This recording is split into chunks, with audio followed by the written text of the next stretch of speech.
Om Namah Bhagavate Vasudevaya. Om Namah Bhagavate Vasudevaya. Om Namah Bhagavate Vasudevaya. Today is Mother's Day. So in our Vedic scriptures, we find that there are many mothers. First, we find this verse in the Vedic scriptures.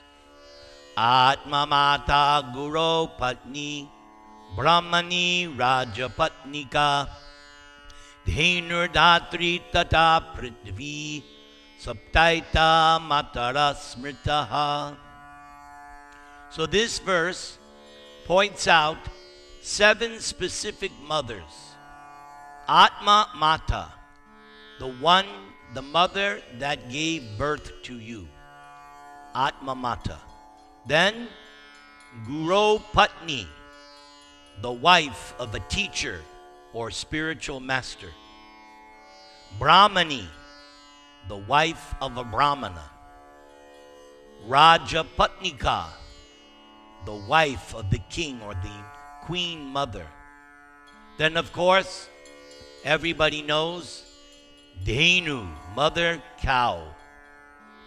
Datri, the nurse. And then again, Prithvi, mother earth. So these are 7 mothers that are given in the Vedic scriptures.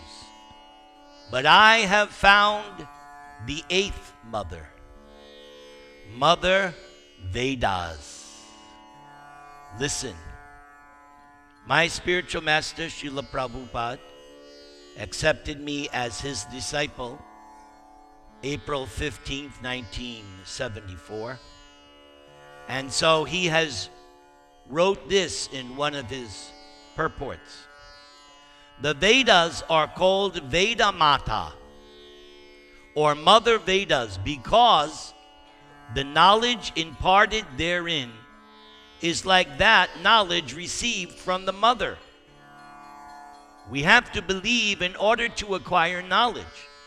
There is no possibility of acquiring this transcendental knowledge by experimenting with our imperfect senses. One birth is by father and mother, and the next birth is by the spiritual father and Vedic knowledge. This second birth is called initiation. The spiritual father or spiritual master gives the second birth through Mother Vedas. And thus one is called Dvija, twice born. Then there was a verse the sages were glorifying Lord Narayan, and they said, when Mother Vedas, Shruti, is questioned as to whom to worship, she says that you are the only Lord and worshipable object. Similarly, the corollaries of the Shrutis, known as the Smriti Shastras, give the same instructions, just like sisters. The Puranas, which are like brothers, follow in the footsteps of their mother. O enemy of the demon Mura, so that is another name for Krishna, enemy of the demon Mura, because Krishna once killed the 5-headed Mura demon. The conclusion is that you are the only shelter. Now I have understood this in truth. The Vedas are not compilations of human knowledge. Vedic knowledge comes from the spiritual world, from Lord Krishna. Another name for the Vedas is Shruti. Shruti refers to that knowledge which is acquired by hearing. It is not experimental knowledge. Shruti is considered to be like a mother. We take so much knowledge from our mother. For example, if you want to know who your father is, who can answer you? Your mother. If the mother says, "Here is your father," you have to accept it. It is not possible to experiment to find out whether someone is your father. Similarly, if you want to know something beyond your experience, beyond your experimental knowledge, beyond the activities of the senses, then you have to accept the Vedas. There is no question of experimenting. It has already been experimented. It is already settled. The version of the mother, for instance, has to be accepted as truth. There is no other way. The Vedas are considered to be the mother, and Lord Brahma is called grandfather or the forefather, because he was the first to be instructed in the Vedic knowledge. In the beginning, the first living creature was Lord Brahma, and he received this Vedic knowledge and imparted it to Narada and other disciples and sons, and they also distributed to their disciples. In this way, the Vedic knowledge comes down by disciplic succession. It is also confirmed in Bhagavad Gita that Vedic knowledge is understood in this way. If you make experimental endeavor, you come to the same conclusion. But just to save time, you should accept. If you want to know who your father is, and if you accept your mother as the authority, then whatever she says can be accepted without argument. There are three kinds of evidence: pratyaksha, anuman, and shabda.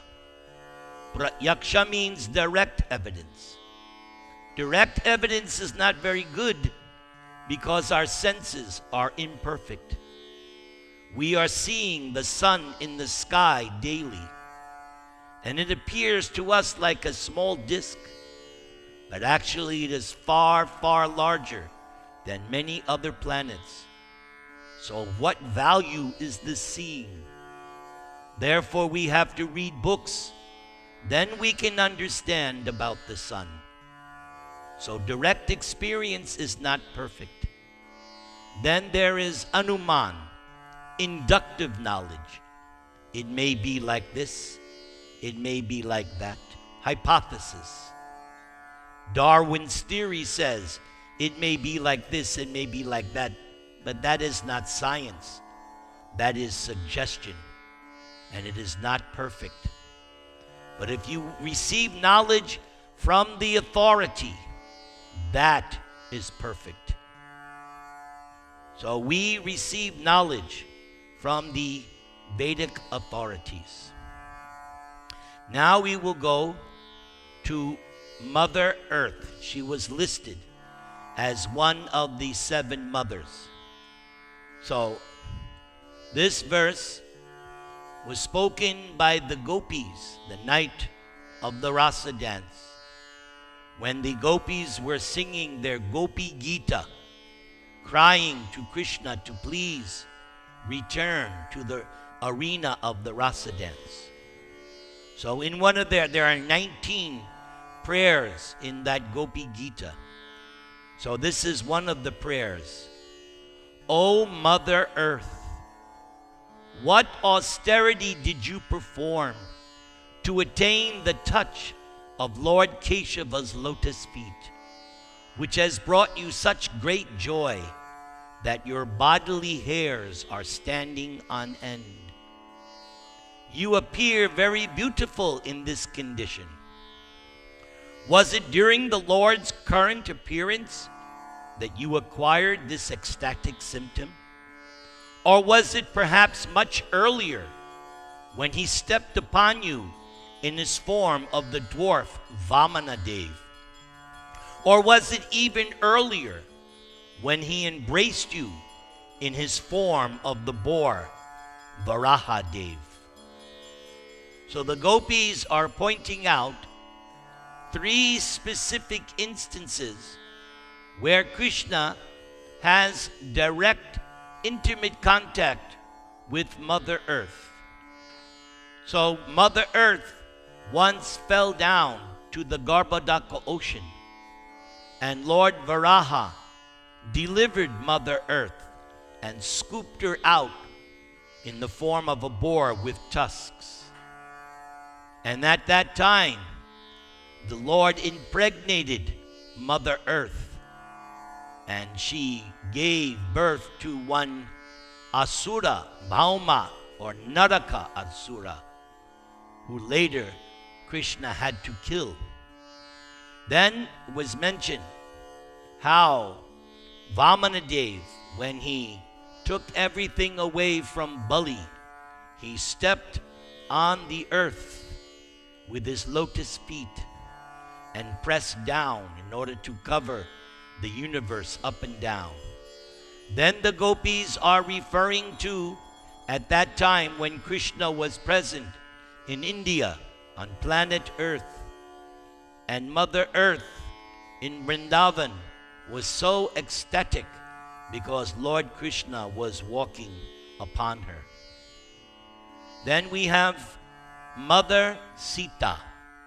I know you will all appreciate Mother Sita. This verse is spoken by Shukadeva Goswami in describing in summary form the Ram Leela. Mother Sita was very submissive, faithful, shy, and chaste, always understanding the attitude of her husband, Lord Ramachandra. And thus, by her character and love and service, she completely attracted the mind of the Lord. So this also applies to us. If we want to attract the attention of the Lord, we must follow in Mother Sita's footsteps. She was submissive. She was faithful. And the key line here, love and service. This is how we attract the attention of the Lord. My spiritual master once told us that his Guru Maharaj told him, so many people want to see God, but better is to act in such a way that God sees you. And this is how God will see you. By submissiveness, faithfulness, love, and service. Now, we will go to another mother, Mother Gita. This is composed by Sri Shankara Acharya. He says, O Bhagavad Gita, through thy 18 chapters, thou showerest upon man the immortal nectar of the wisdom of the Absolute. O blessed Gita, by thee Lord Krishna himself enlightened Arjuna, and afterward the ancient sage Vyas included thee in the Mahabharata. O loving mother. So Shankaracharya sees Bhagavad Gita, he addresses Bhagavad Gita, O loving mother, you are the destroyer of man's rebirth into the darkness of this material world. Upon thee I meditate. So here is another mother, Mother Bhagavad Gita or Mother Gita. So if we follow in Shankara Acharya's footsteps, then we will also meditate on the shlokas of the Bhagavad Gita. Now, we mentioned that we mentioned 7 mothers. Then I said there was the 8th mother, the Vedas. But Mother Vedas has a mother. Let's find out who is the mother, because you are all mothers, but you have a mother, right? So we mentioned Mother Vedas. Mother Vedas has a mother. So let's find out what it is. This is composed in the Brahma Samhita. Brahma Samhita was spoken by the Creator, Lord Brahma. He says as follows: on coming out of the lotus, so this is at the dawn of creation. There are no living entities in the material manifestation. The universe is uninhabited.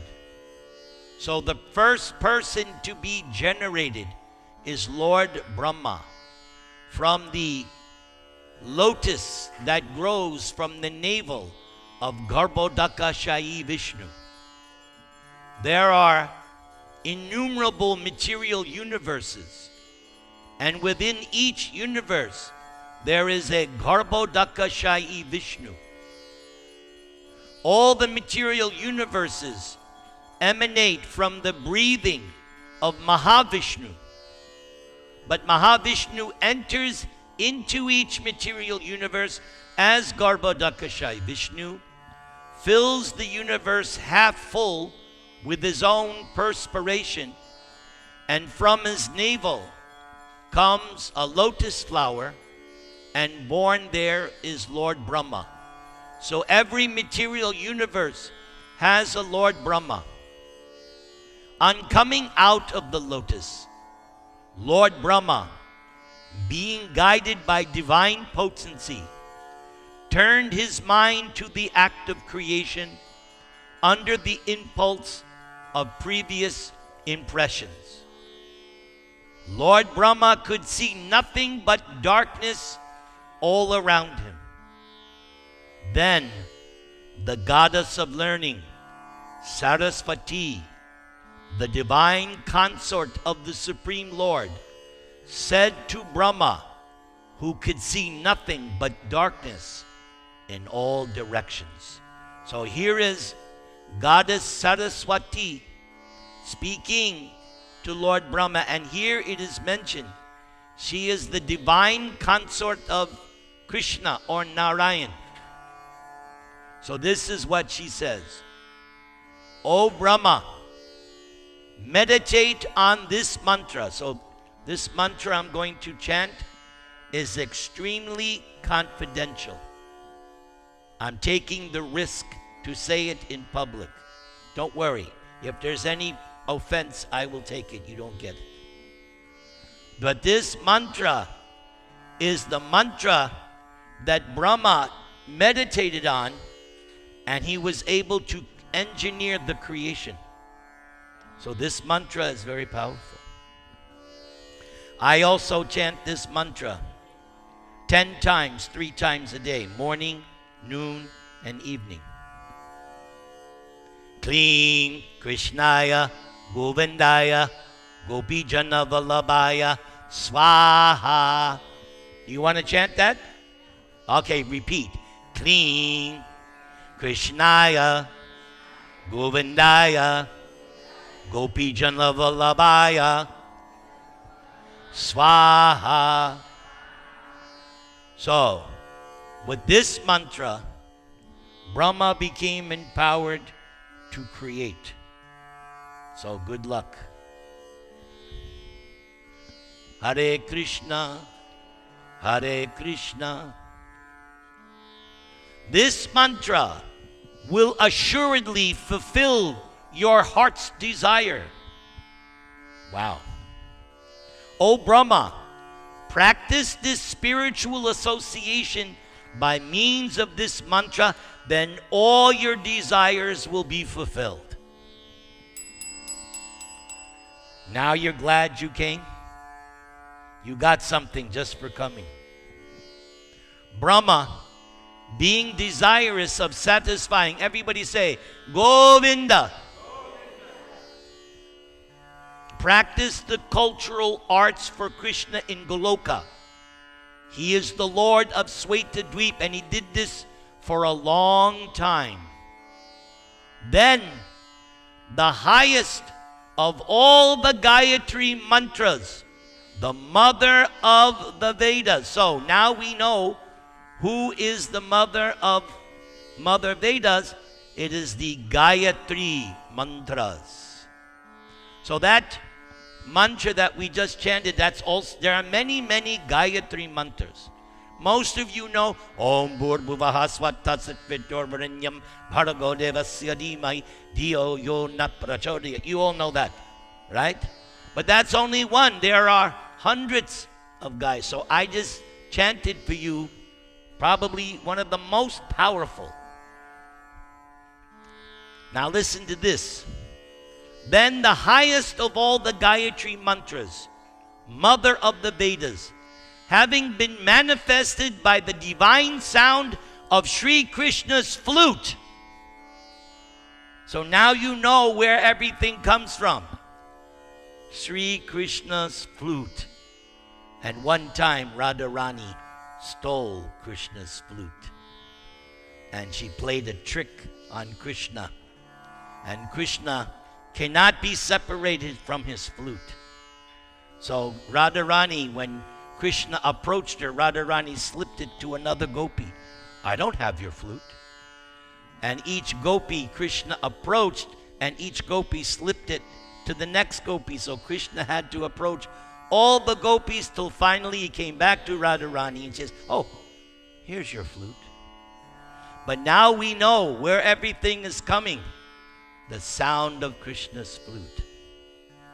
Entered the lotus mouth of Brahma, who is self-born through his 8 ear holes, because our Brahma only has 4 heads. Other Brahmas have 10 heads, hundreds heads, 1,000 heads.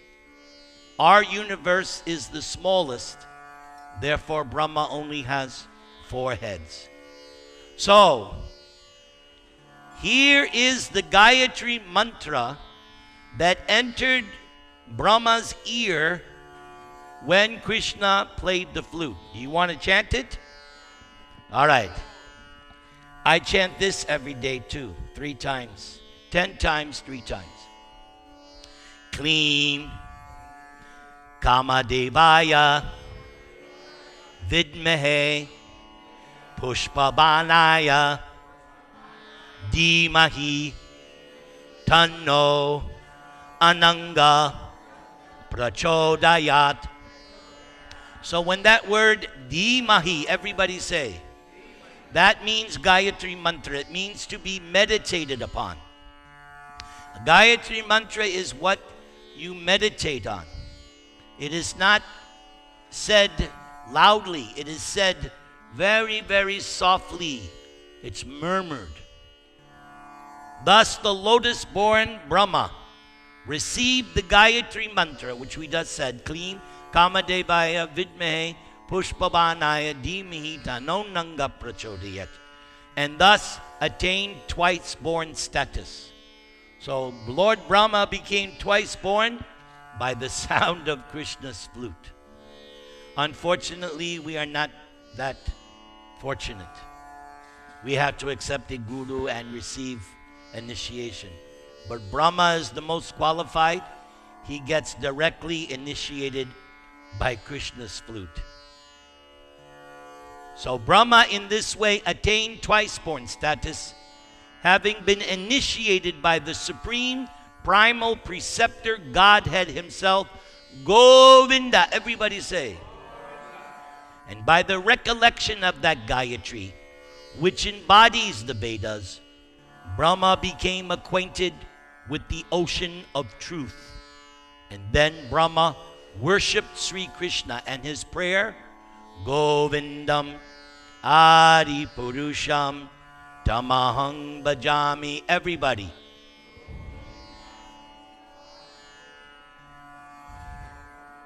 I got 2 more mothers. Next one, my favorite, Mother Hara. Let's find out. So Prabhupada, in one of his recordings, gives a purport to the Hare Krishna Maha Mantra. I think you all know that. Can you all teach me that mantra?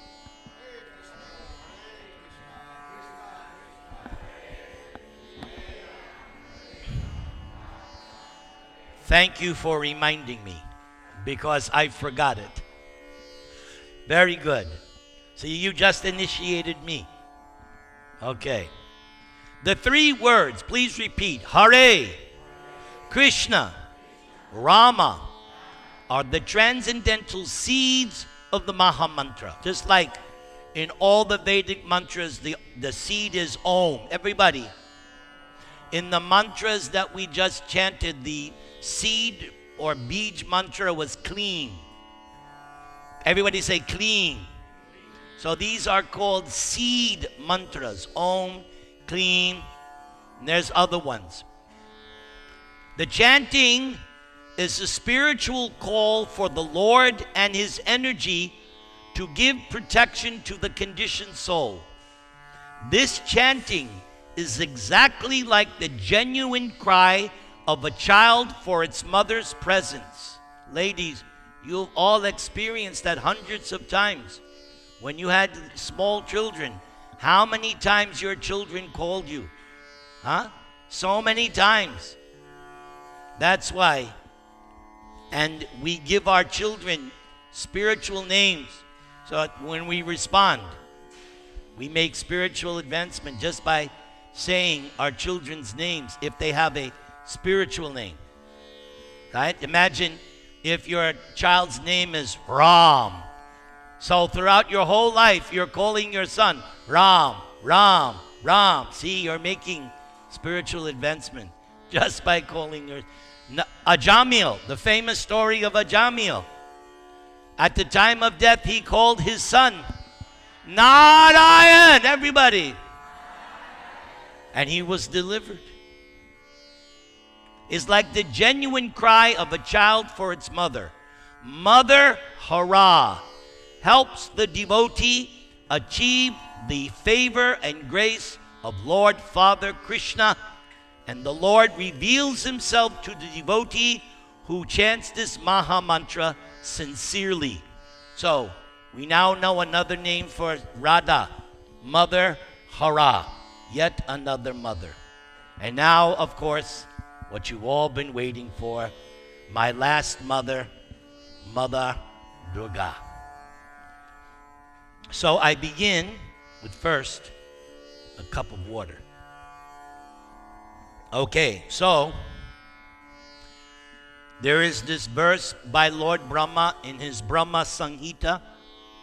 Srishti stati pralaya sadhana shaktir eka chaye vyasya bhuvanani vibharati durga each chana rupam apiyasya chacheshtate sa govindam adi purushang tamahang bhajami. Again.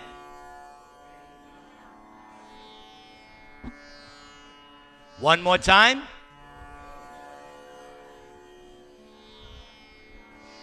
The external potency Maya, who is of the nature of the shadow of the Chit potency. This has to be explained. The Chit potency is the spiritual potency headed by Srimati Radharani. So notice what it's saying. The nature of the shadow of the Chit potency is worshipped by all people as Goddess Durga, who is the creating, preserving, and destroying agency of this mundane world. I adore the primeval Lord. Everybody say, Govinda. In accordance with whose will Durga conducts herself.